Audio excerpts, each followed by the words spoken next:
السلام علیکم دوستان عزیز. درختی دوستی بشنان که کام دل به بار آرد، نهال دشمنی برکن که رنج به شمار آرد.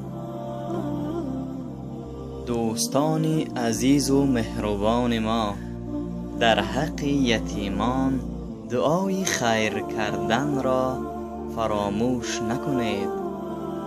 بزرگ گفته است